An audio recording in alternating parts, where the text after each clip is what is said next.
അപ്പോൾ തുടങ്ങാം. കസർത്തുമായി കവലയിലോട്ട് ഇറങ്ങുകയാണ്. മിന്നിച്ചേക്കണേ.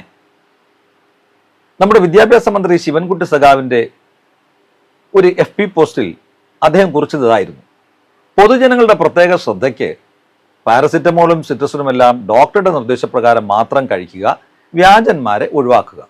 സതുദ്ദേശപരമായ ഒരു പോസ്റ്റ്, പൊതുജന ഉപകാരപ്രദമായ ഒരു പോസ്റ്റ്. പക്ഷേ ഇതിന് ജനങ്ങൾ പ്രതികരിച്ചിരിക്കുന്നതും കമന്റിട്ടിരിക്കുന്നതും ബഹുമാനപ്പെട്ട വിദ്യാഭ്യാസ മന്ത്രി ആരോഗ്യ വകുപ്പിൽ കൈകടത്തി എല്ലാ വകുപ്പും കൂടെ ഒന്നിച്ച് ഭരിക്കേണ്ട എന്നൊക്കെയാണ്. നമുക്ക് ആ കമന്റുകളിലൂടെ ഒന്ന് കടന്നു ചെല്ലാം.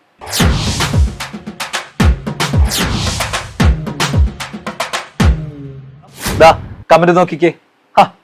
അങ്ങനെ ആകട്ടെ, ബഹു കമ്പ്യൂട്ടർ തല്ലിപ്പൊളിച്ച സാറേ. ഓ, അതൊരു താങ്ങാണല്ലോ. ഇതുവരെ അതൊന്നും മറന്നില്ലേ. വേറൊരു കമന്റ്: ആരോഗ്യമന്ത്രി കൊടുക്കേണ്ട നിർദ്ദേശം വിദ്യാഭ്യാസ മന്ത്രി കൊടുക്കുന്നു. ഇത് ഫൗളാണേ സാറേ. അതിന് ഫുട്ബോൾ കളിക്കല്ലോ, ഒരു നല്ല സന്ദേശം നൽകിയതല്ലേ. കമന്റ് നോക്കിയേ. ഈ കമന്റ് നിങ്ങൾ എഴുതിയതല്ല എന്ന് ഉറപ്പാണ്. കാരണം ഇതിൽ ഒരു തെറ്റും കാണുന്നില്ലല്ലോ ബഹു സാറേ. തന്നെ മിനിസ്റ്ററെ, നിങ്ങളല്ലേ ഇത് എഴുതിയത്? വേറൊരു കമന്റ്: ബഹു ബാലൻ ഡോക്ടറോ ശ്രീമതി ചേച്ചിയോ പരിശോധിച്ചത് കഴിക്കാൻ പറ്റുമോ? പറ്റുമായിരിക്കും അല്ലേ. പാരസിറ്റമോൾ ശ്രദ്ധിക്കണം, അതിലൊരു മോളുണ്ട്. മാങ്ങാണ്ടി അതിനെയും ഗർഭിണിയാക്കും. അജാതി മുതല ആ നാറി. അത്രയ്ക്ക് വേണമായിരുന്നു. അത് ഇവിടെ പറയാൻ എന്താ കാര്യം?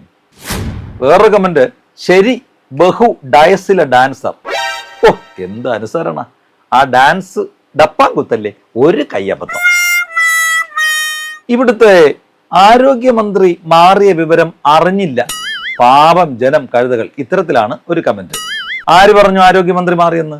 സ്വയം കഴുതകളാവരുതേ. ഈ രണ്ട് മരുന്നിന്റെ പേര് തെറ്റുകൂടാതെ ഒന്ന് ഉച്ചത്തിൽ വായിക്കാൻ പറ്റുമോ ബഹുശിവനെ?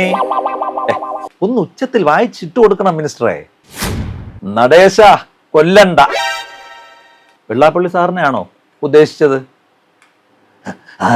ഒരു ജാതി, ഒരു മതം, ഒരു ദൈവം, ശ്രീനാരായണ ധർമ്മ പരിപാലന യോഗം. നടേശ കൊല്ലണ്ട. ഇങ്ങനെയെങ്കിൽ വീണ മേഡം വീട്ടിലിരിക്കേണ്ടി വരും. വിദ്യാഭ്യാസവും ആരോഗ്യവും ഒന്നിച്ച് കൈകാര്യം ചെയ്യുന്നത് ആരോഗ്യത്തിന് ഹാനികരമാണ്. ഇതിപ്പം വീണിടത്ത് കിടന്ന് ഉരുളും പോലെയായി. എന്റെ ശിവൻകുട്ടി മാമ, ആ മഴ പെയ്തപ്പോഴെങ്കിലും നനയാതിരിക്കാൻ വേണ്ടി സ്കൂളിന്റെ വരാന്തയിൽ ഒന്ന് കയറി നിന്നാൽ ഇജാതി പൊട്ടത്തരങ്ങൾ എഴുന്നള്ളിക്കില്ലായിരുന്നു.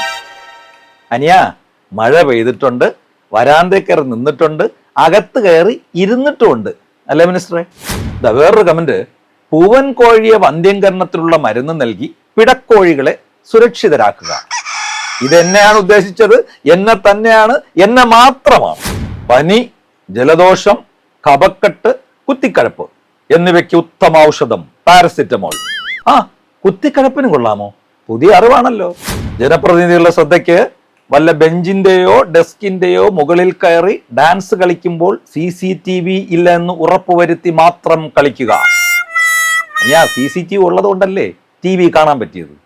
മുകേഷിന് അയച്ച മെസ്സേജ് മാറിപ്പോയതാണോ എന്നാണ് ഒരു കമന്റ്. ആണോ മിനിസ്റ്ററെ? വേറൊരു കമന്റ് നോക്കിയേ. ഇതുപോലെയാണ് LDF പരസ്യവും വന്നത്. LDF വരും, എല്ലാം ശരിയാവും. ശരിയാവുമായിരിക്കും അല്ലേ? ഈ വ്യാജന്മാരെ ഒഴിവാക്കാൻ പറയുമ്പോൾ ആദ്യം പിണറായി വിജയനെ ഒഴിവാക്കേണ്ടി വരും. എന്തായാലും സത്യം തുറന്നു പറഞ്ഞതിൽ നന്ദി. അനിയാ കുത്തിത്തിരിപ്പുണ്ടാക്കരുതേ. അപ്പോ മറ്റു ഗുളികളൊക്കെ സ്വന്തം ഇഷ്ടപ്രകാരം കഴിക്കാമോ? ഇതാണ് ഒരു കമന്റ്. ആക്കരുത്. ശരിയാ, അതും കൂടി പറയാമായിരുന്നു എന്ന് എല്ലാ വകുപ്പും കൈകാര്യം ചെയ്യാൻ പ്രാപ്തിയുള്ള ശിവൻകുട്ടി. അനിയാ മെമ്പറായി, പഞ്ചായത്ത് പ്രസിഡന്റായി, മേയറായി, MLA ആയി, പിന്നെ മന്ത്രിയായി. എല്ലാം ചെയ്തിട്ടുണ്ട്. ചന്തുവിനെ തോൽപ്പിക്കാൻ നിങ്ങൾക്കാവില്ല മക്കളെ. വരിക, പോസ്റ്റ് ഇടുക, നാട്ടുകാരുടെ പരിഹാസം ഏറ്റുവാങ്ങുക, ആത്മസംതൃപ്തി നേടുക, പോവുക. സംഘം ശരണം ഗച്ഛാമി. അപ്പോ ഇന്നത്തെ കസർത്ത് കഴിയുകയാണ്. കവലയിൽ വീണ്ടും കാണാം.